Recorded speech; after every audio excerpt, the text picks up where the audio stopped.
పిరికివాడు. మాళవ రాజ్యంలోని ఒక జమీందారీ గ్రామంలో పోలయ్య అనే యువకుడొకడుండేవాడు. వాడి తల్లిదండ్రులు చిన్నతనంలోనే పోగా నాయనమ్మ వాణ్ణి పెంచి పెద్దవాణ్ణి చేసింది. వాడు పిరికితనానికి పెట్టింది పేరు. తన నీడను చూసి తానే భయపడేంత పిరికివాడు.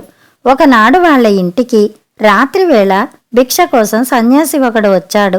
వాడి నాయనమ్మకు సన్యాసులన్నా బైరాగులన్నా చాలా భక్తి. ఆమె సన్యాసికి విస్తరి వేసి అన్నం వడ్డిస్తున్నది. పోలయ్య గోడకు చేరగలబడి కూర్చొని సన్యాసికేసి వింతగా చూస్తున్నాడు. ఆ సమయంలో ఎలుక ఒకటి గెంతుతూ వంటగదిలోంచి బయటికి వచ్చింది. దాన్ని చూస్తూనే సన్యాసికి ఎడంగా కూర్చున్న పిల్లి మియావ్ అంటూ అరిచి వీధిలోకి పారిపోయింది. ఇది చూసి సన్యాసికి కలిగిన ఆశ్చర్యం అంతా ఇంతా కాదు. అతని నాయనమ్మను ఏదో అడగబోతున్నంతలో ఆమె పోలయ్యతో, ఒరే, ఇంట్లో ఎలకల బాధ చూసి పిల్లిని తెచ్చావు, బాగానే ఉంది. అది ఎలుక కనబడగానే మీద దూకి చంపడం పోయి వీధిలోకి పారిపోయింది. నువ్వే కాదు, నీ చేయి తగిలిన ఏ ప్రాణి అయినా ఇలా నీకన్నా పిరికిదైపోయేలా ఉంది అన్నది కోపంగా. సన్యాసి సంగతి గ్రహించాడు. అతడు భోజనం అయ్యాక పోలయ్యను దగ్గరికి పిలిచి అతడి ముఖకవళికలకేసి పరీక్షగా చూసి ఏవో లెక్కలు గుణించుకుని చిన్నగా నవ్వి ఊరుకున్నాడు. మర్నాటి ఉదయం అతడు బయలుదేరిపోతూ పోలయ్య నాయనమ్మను పక్కకు పిలిచి, నీ మనవడిది చాలా వింత జాతకం, వాణ్ణి పిరికివాడంటూ చీటికి మాటికి కోప్పడకు అన్నాడు.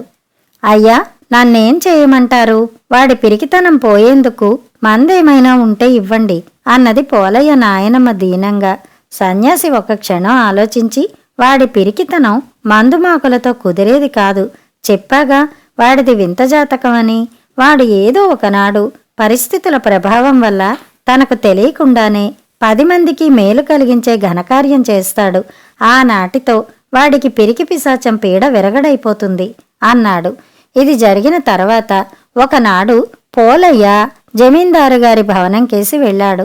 అక్కడ వాడికి జమీందారు గారి పెంపుడు కుక్కపిల్ల కనిపించింది. ముచ్చటపడి వాడు దాన్ని దగ్గరికి తీసుకున్నాడు. జమీందారు అది చూసి వాణ్ణి గట్టిగా తిట్టి పంపాడు. ఆ రాత్రి జమీందారు గారింట్లో దొంగలు పడ్డారు. వాళ్లను చూసి మొరిగి గొడవ చేయవలసిన కుక్కపిల్ల గొలుసు గుంజుకుని దూరంగా పారిపోయింది. పిరికి పోలయ్య తన కుక్కపిల్లకు ఏదో మందు పెట్టాడని, అందువల్లనే ఆ దొంగల్ని చూసి పారిపోయిందని జమీందారుకు అనుమానం కలిగింది.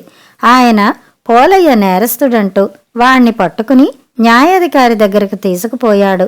న్యాయాధికారి జమీందారు చెప్పిందంతా విని పోలయ్యకు రామాయణ గ్రంథం ఇచ్చి అంతా సత్యమే చెబుతానని ప్రమాణం చెయ్యమన్నాడు.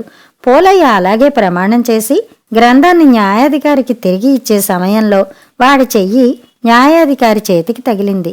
అంతే, న్యాయాధికారిలో పిరికితనం ప్రవేశించింది. ఈ న్యాయాధికారి ఎంతటి దుష్టులనైనా ఘరానా దొంగలనైనా శిక్షించడానికి ఏమాత్రం భయపడ్డని ఎంతగానో పేరు మోసినవాడు. అలాంటివాడు పిరికి పోలయ్య చేయి తగిలేసరికి కంగారు పడిపోతూ, నేను వాద ప్రతివాదుల్లో ఎవరికి అనుకూలంగా తీర్పు చెప్పినా రెండో వాళ్లకు నా మీద కోపం రావడం ఖాయం. ఆ కోపంలో వాళ్ళు నాకేదైనా హాని కలిగించవచ్చు. అందువల్ల నేనీ వ్యాజ్యంలో తీర్పు అంటూ ఇవ్వను అంటూ న్యాయపీఠం వదిలి పారిపోయాడు. ఇది చూసి జమీందారుకు చాలా ఆశ్చర్యం కలిగింది. ఆయన పోలయ్యను గురించి ఆరా తీయగా అనేక వింత విషయాలు బయటపడినాయి. జమీందారుకు రాజుగారి ప్రధానమంత్రి సుగుణవర్మతో మంచి పరిచయం ఉంది.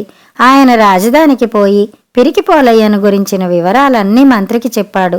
పెంపుడు పిల్లి ఎలుకలను చూసి పారిపోవడం, జమీందారు వేట కుక్క దొంగలను చూసి మొరగకపోవడం, న్యాయాధికారి వింత ప్రవర్తన, ఇవన్నీ తరచి చూడగా సుగుణవర్మకు పోలయ్య చేతి స్పర్శలో ఏదో ప్రభావం ఉన్నదన్న నమ్మకం కలిగింది. ఆయన పోలయ్యను రాజధానికి పంపమని జమీందారుకు చెప్పాడు. పిరికి పోలయ్య మంత్రిని చూడబోయిన సమయంలో ఆస్థాన మల్లుడు ఆయనతో మాట్లాడుతున్నాడు. మంత్రి మల్లుణ్ణి పోలయ్యకు పరిచయం చేశాడు. పోలయ్య వినయంగా మల్లుడికి నమస్కరించి కరచాలనం చేశాడు. అంతే, మల్లుడు చేయి లాక్కుని అక్కడి నుంచి పారిపోసాగాడు. మంత్రి భటులకు ఆస్థాన మల్లుణ్ణి పట్టి తన దగ్గరకు తీసుకురమ్మని ఆజ్ఞాపించాడు. వాళ్ళు వాణ్ణి పట్టుకురాగానే, ఎందుకలా పారిపోతున్నావు అని అడిగాడు.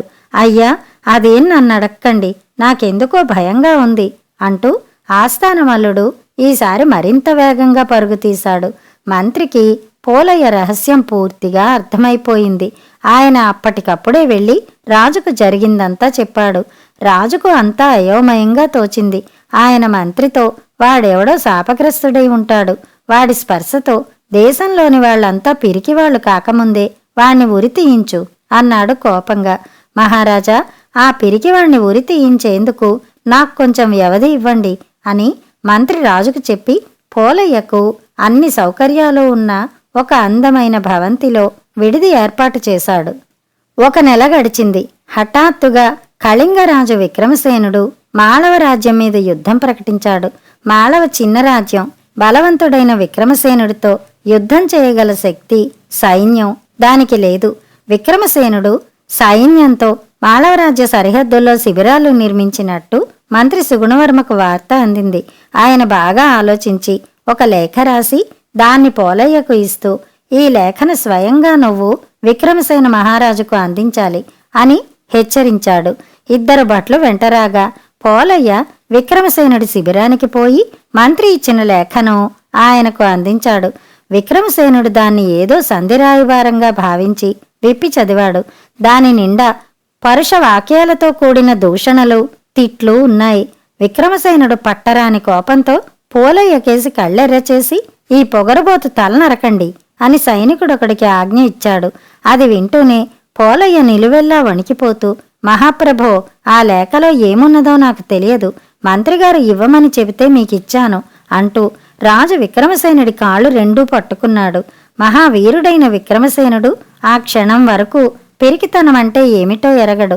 అటువంటిది పిరికి పోలయ్య చేతుల స్పర్శ తగలగానే ఆయన గడగడ వణికిపోతూ, మనం తెలియక దాడి వచ్చాం, మాళవరాజును జయించడం అసంభవం, పారిపోదాం, శిబిరాలు ఎత్తెయ్యండి అని సైనికులను ఆజ్ఞాపించాడు.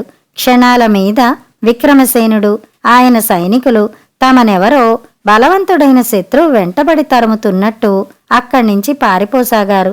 ఈ విధంగా పిరికి పోలయ్య తనకు తెలియకుండానే మాళవరాజ్యాన్ని ఎంతో ధన నష్టము, జన నష్టము నుంచి కాపాడడం ద్వారా గొప్ప ఘనకార్యం చేశాడు. దానితో వాడికి తన స్పర్శ ద్వారా ఇతరులను పిరికివాళ్లను చేసే శక్తి పోయింది. అంతేకాక తరువాత వాడు మాళవరాజ్య సైన్యంలో చేరి అనేక యుద్ధాల్లో ధైర్యంగా పోరాడి వీరుడు శూరుడు అన్న కీర్తి గడించాడు. కథ సమాప్తం. కథ కంచికి, మనం ఇంటికి.